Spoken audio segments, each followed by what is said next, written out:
There have been many, hundreds.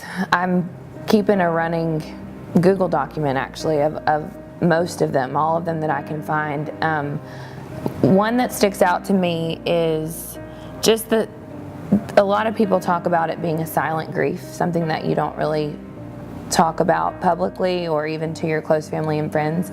There was a woman who on an Instagram comment just said, "I've never talked about this, but November 1986, I miscarried and I've never talked about it."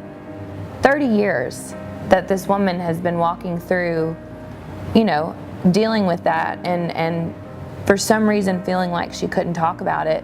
So that was one of the most impactful. And then another one was just this couple that have been on a journey to continue to expand their family and have had multiple miscarriages and late weeks in, and just continuing to feel like, okay, we get carried almost all the way there for it to just be, and so those are the stories that have been heartbreaking, but also you gain so much perspective in your own life and what you really call a struggle or something that's really hard. Because look at what this person's doing, and they're rising up and overcoming and walking on, marching on in the most beautiful way possible. And how do they do that? Those two instances are where I've learned, especially the couple that have had multiple miscarriages, I'm inspired. A lot of people have asked me, like, did you question your faith? I never questioned my faith, like my belief in God. I questioned God and why, and feeling like this, Chris and I had prayed to get pregnant and prayed for this baby, and we got pregnant. We saw that positive pregnancy test only for, 9 weeks later to see that it wasn't, it was not going to be a healthy pregnancy, So that, I think, was the biggest thing of like, Lord, like, I felt you give me the green light on this one. So what is, like, why? And that's really where I went in Thy Will. When I sat down to write it with my co-writers, that was what I was feeling. It was like, okay, I know your will is what's best. But I felt like I felt like I knew that it was a yes. And what I've learned through it is that it was a yes. It just wasn't the yes that I thought it would be.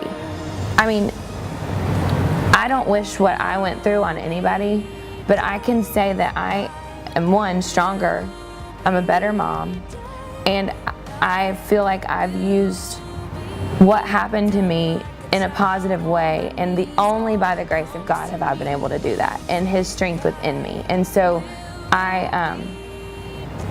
it sounds crazy to say, but I would, if that had to happen again to get to where I am now, and what God has been able to do through it, I'm okay with that.